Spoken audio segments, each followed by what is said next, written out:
The NFL draft might be over, but there is still plenty to discuss about the New York Jets. What needs remain? What can the Jets do to upgrade their roster? And where will all of these new players fit? We will talk about all of this and more on today's Mailbag episode of the Locked On Jets podcast. You are Locked On Jets, your daily New York Jets podcast. Part of the Locked On Podcast Network, your team every day.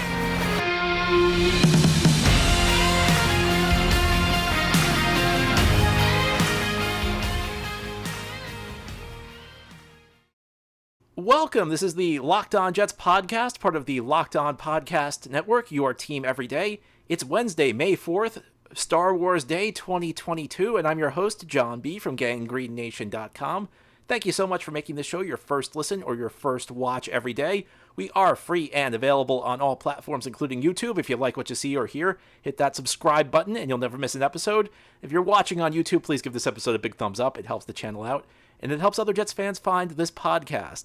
Our episode today is brought to you by Blue Nile. This Mother's Day, give mom something she'll treasure forever with fine jewelry from BlueNile.com, and Locked On Sports listeners get $50 off $500 purchases. Use code LOCKEDON at checkout. Well, today we have our weekly mailbag show. Each Wednesday here on the podcast, we do a mailbag with listener questions. Let's begin. And our first question, everybody seems to agree that the Jets had a very good draft for the second year in a row. What is it reasonable to expect from this year's rookie class? And what is reasonable improvement to expect from year two guys? In your opinion, would it be enough for the Jets to be relevant in December? So I will get to the first of those questions. I will get to the last of those questions first. Is it good enough for the Jets to be relevant in December? To me, that's the objective this year. Listen, we have had 7 players drafted in the top 2 rounds in the last 2 years. In fact, 7 players drafted in the top 40 in the last 2 years. And that means it's a very exciting time to be a Jets fan, but it also means we have expectations. We've been waiting, and I've preached patience on this podcast. If you're a longtime listener, you know that I did not go into 2020 with great expectations, and I did not go into 2021 with great expectations. And even this year, I'm not even saying they have to be a playoff team, but the Jets need to be playing meaningful games in December. And I'm not talking about like on the periphery of the playoff race. I'm not talking about like, oh, well, we're 3 games out of the last playoff spot with 4 weeks to go. I want the Jets to be in the mix. Now, they don't need to make the playoffs. And again, I'm being patient because I think after 11 years saying that they don't need to make the playoffs, that shows a lot of patience on my end. But they have added a lot of impact talent. And unlike in other sports, in baseball, you draft a guy, it may take him 5 years to make the majors. Football, you expect maybe you're not expecting guys to be stars on day one, but you're expecting guys, especially guys you drafted early, to be able to make an impact. And you hope they get better. You hope that they don't reach their peak in year one, but you definitely expect them to step right into the lineup and hopefully play well. So, what are expectations for these first-year players? Well, I think it varies by player, and we're actually going to talk more about this tomorrow. That'll be the topic of tomorrow's show, my expectations for first-year players. But I think I'll give you a brief preview. I think for the first 4 guys the Jets drafted, you want them to look like legitimate players. You want them to step into the lineup and be good. And in one of those cases, Breece Hall, I'm expecting him to be really good right off the bat. Now, the second-year players, the most important one, Zach Wilson, obviously. Of these 7 players the Jets have drafted in the top 2 rounds the last 2 years, so much comes down to Zach Wilson. Because if Zach Wilson does not pan out, we're going to be beginning anew not too long from now. Whereas if he at least turns into a quality quarterback, and my expectation for him this year is I want him to look like a credible NFL quarterback. Last year, he clearly had some struggles. If we're going to be honest, I don't think he was ready to be a starting quarterback in this league. The Jets decided to throw him into the lineup. They decided that the growing pains would serve him better later on. So for Zach Wilson, he's got to be a credible player. Elijah Vera-Tucker, his rookie season was kind of up and down. I thought, all things considered, it was pretty good. But of course, my expectations are usually not super high for rookies. For a first-round pick, I expect you to step into the lineup and look like you belong. I thought Elijah Vera-Tucker looked like he belonged. Now, am I putting expectations that Elijah Vera-Tucker necessarily needs to be a Pro Bowler? With the trade-up, it definitely raises the expectation level for that pick, but I'm not sure I'm willing to go there. But he's got to be, an above-average right guard, because he's moving to the right side now with the addition of Laken Tomlinson, who's going to play the left guard spot. I think that Elijah Moore, you're looking for him to be, if not that number one type receiver. I mean, listen, the Jets did not make a move for a veteran receiver this offseason. And we know they tried to, so I guess you can't say they're that confident in Elijah Moore, but the fact they passed on some guys that they could have been in on, and that shows you at least there's some degree of belief in Elijah Moore. I think Elijah Moore, you're looking for him to develop into a number one receiver. And maybe, I don't know if those are fair expectations for a guy you drafted in the second round last year, but I feel like, I feel like Elijah Moore could be, I feel like he's got that potential, and I feel like that's kind of what the Jets are looking for him to do this year. So I think the expectations are higher for the second-year guys than the rookies, but I think you're looking for these 7 guys to at least contribute on some level. Our next question, how would you rank the following needs for the Jets? 1, run-stuffing defensive tackle, free safety, and linebacker.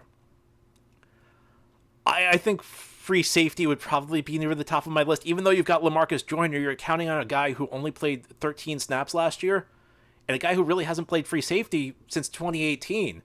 And you're one injury away from Ashton Davis being back out there. And, I've gone through the numbers on Ashton Davis. I mean, Ashton Davis was responsible by my count for 5 runs because he took a bad angle or missed a tackle. 5 running plays last year that went for 30 yards or more.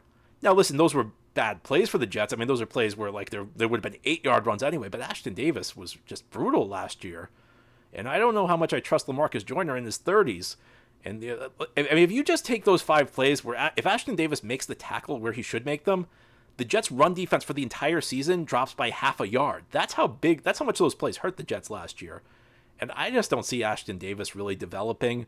So I would say number 1 for me is free safety, even though they actually do have a decent guy there. Number 2, I would say linebacker, because I don't love what they have there.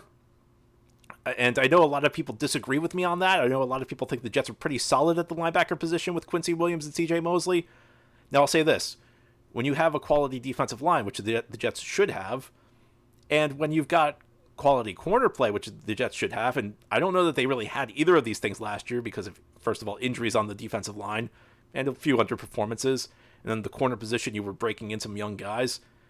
Linebacker play becomes less important. So these might be the kind of guys you can get by with. I said this heading into the offseason, and I was not expecting the Jets to do as much as the corner position. I was a little distressed that they were not going to be more active at linebacker because these are not guys who are the driving forces in Mosley and Williams. These are not the kind of guys who I think are the driving forces on a good defensive football team.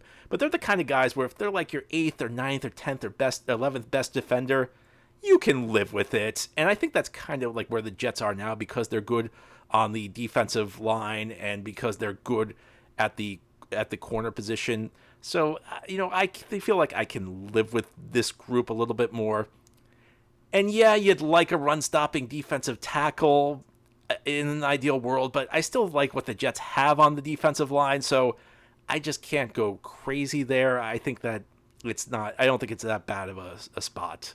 I think that I still like the defensive line. Yeah, you have not added a fully Fatukasi replacement, so that's an area where the Jets are maybe a little bit lacking right now.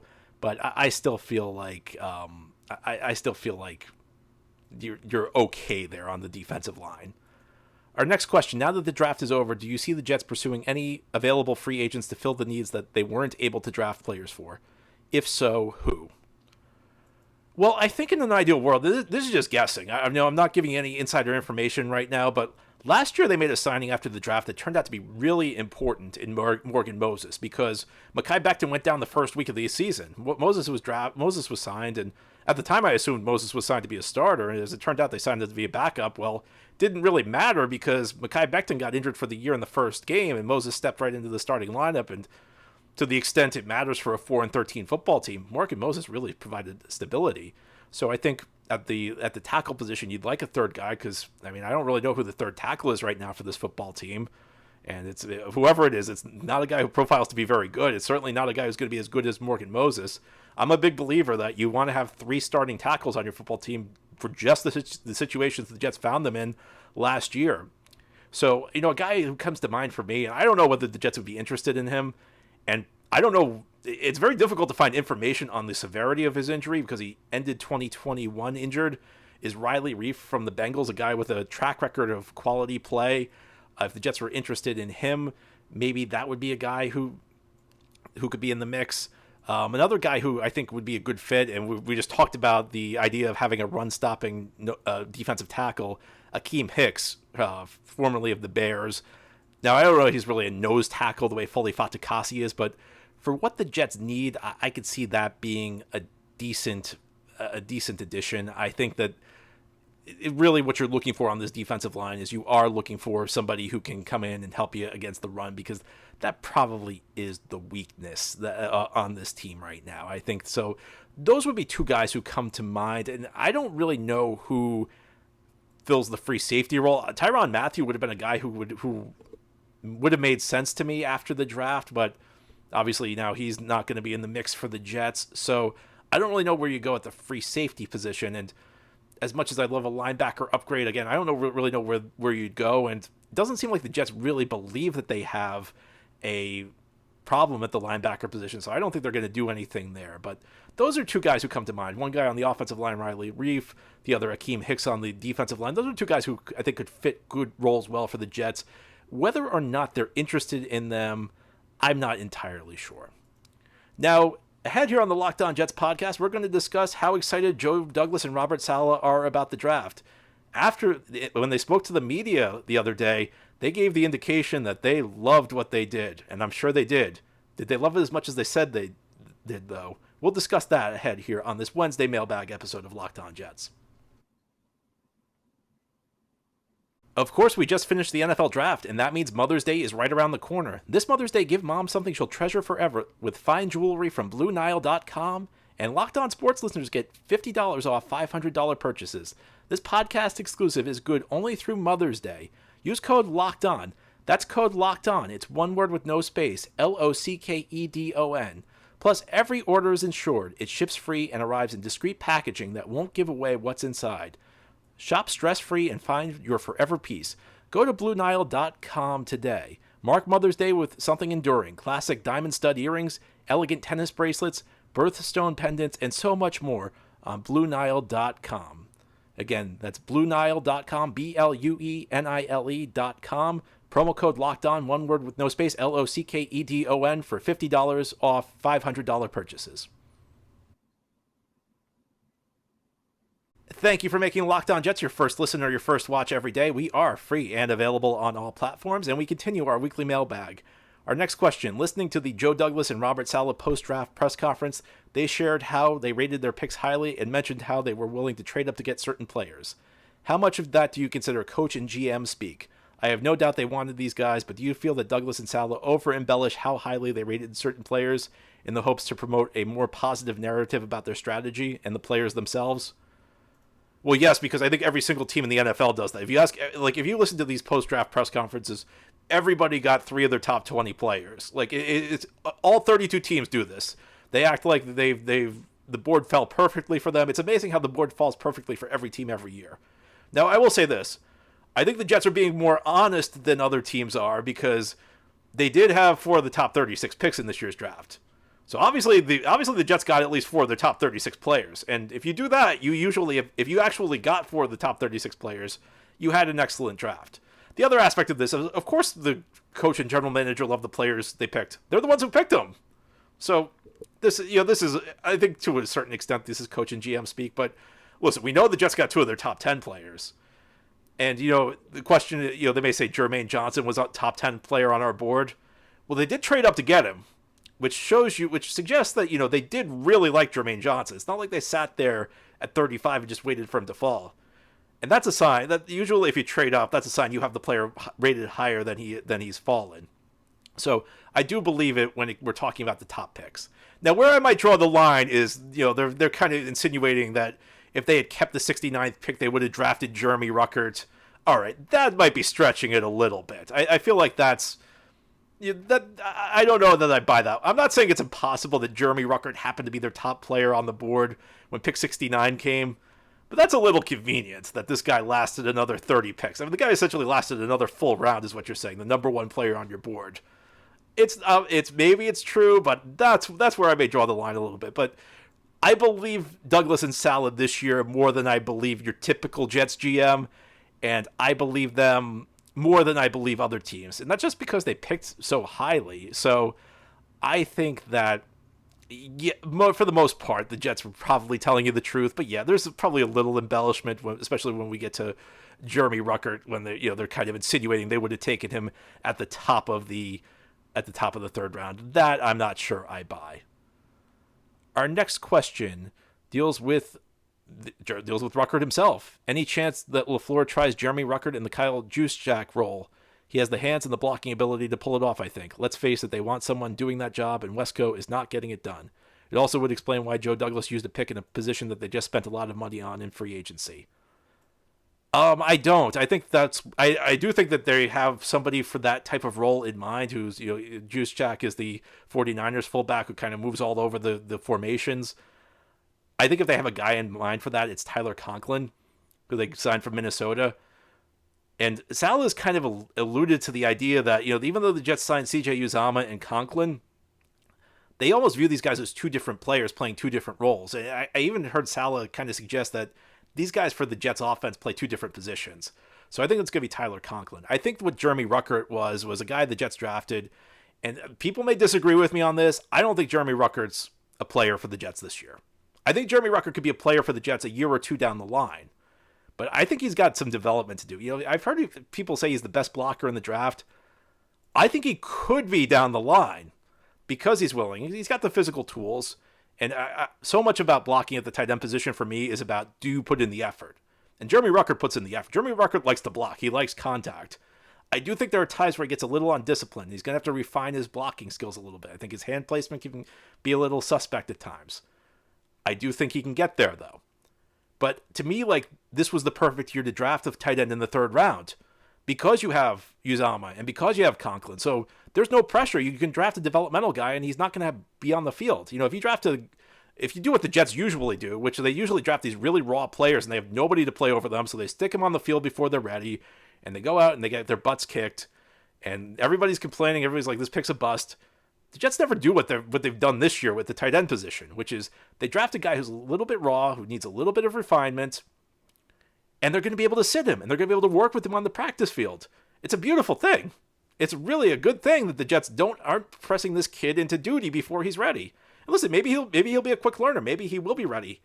I'm not saying it's impossible that he could earn playing time this year, and of course, if there are injuries, that will be a factor in his playing time, but I don't think Ruckert's really a guy who's going to see the field much this year. And that's a good thing. In an ideal world, your third-round pick doesn't see the field. In an ideal world, your third-round pick, and this is something we're not used to because we're used to having rosters that are so thin that our third-round pick has to be on the field immediately. But usually, in an ideal world, what you want is a third-round pick who can develop a little bit. And you have maybe Uzomah take him under his wing, show him this is how you prepare as a pro. And then in a year or two, he steps into the lineup when you're ready to move on from Uzomah. That's good. That's what we want. Let's see more of this in the years ahead. Actually, decent rosters, guys who can actually play at positions. It's a weird phenomenon if you're a Jets fan right now, but that's the goal I think we're going to. So, could Ruckert play that role in the future? Maybe. I view him as more of an inline tight end, though. I view him as less of a move guy, more of like the Uzomah role. I think Tyler Conklin plays the role, the role that was discussed in the question. Now, ahead here on the Locked On Jets podcast, we will conclude our weekly mailbag. We'll talk about potential breakout players in the defensive backfield. I'll tell you who my picks are as far as corners and safeties go who could make a big step forward this year. That's ahead here on this Wednesday mailbag episode. Of course, the NFL draft was just last week. Trayvon Walker of Georgia went number 1 overall to Jacksonville. But if there was a protein bar draft, everybody would be trying to trade up for Built Bar because Built Bar is the best tasting protein bar on the market.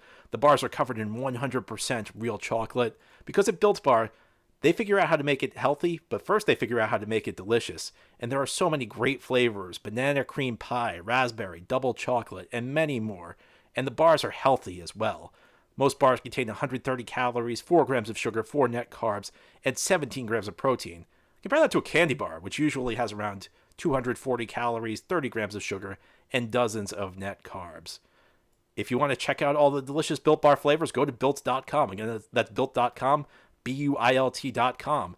And as you check out, use promo code LOCK15. It's a special code. If you use it, you get 15% off your order. Again, it's promo code LOCKED15. It's one word with no space. LOCKED, number 1, number 5. Get you 15% off delicious Built Bars. This is the Locked On Jets podcast. On this Mailbag Wednesday, we continue. I'm very interested to see how the Jets' young linebackers and defensive backs do. Sherwood, Nasruldeen, Eccles, Davis, Pinnock, and Dunn. Who of this bunch do you think has a chance to be a real contributor? I think this is Davis's last shot, but the rest should be exciting to watch develop. I don't mention Hall because he has already proven to be good. And yeah, you have some guys in there, Sherwood and Nasruldeen, I guess, are technically listed as linebackers, but of course they played safety in college, so I almost think of them as like members of the secondary. They're kind of like hybrids. They're hybrid safety linebackers. The two guys who come to mind for me are, first of all, Nasruldeen.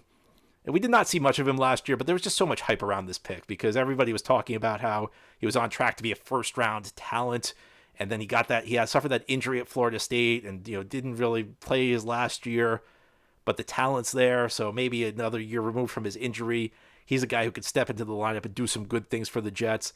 So that's one guy. The other guy who kind of intrigues me is Jason Pinnock because, and this is not based on a very big sample size, but we saw what he did. This is another guy who kind of changed positions last year. He was playing corner, was a corner at Pitt, and then late in the season the Jets had so many injuries in their defensive backfield that you got to look at safety and looked pretty good. So we talked a little bit about the need at free safety earlier. I don't want to count on Jason Pinnock, a late round pick who's really a corner who, if he plays safety, he'll be converting, but that's a guy who intrigues me. That's a guy who I think he's a bit of a wild card at the safety position. So those would be my two guys. I mean, Sherwood, I'm iffy on Sherwood. I think, I don't think he's got the athleticism to play safety in the league, but I don't know that he's got a ton of upside at the linebacker position.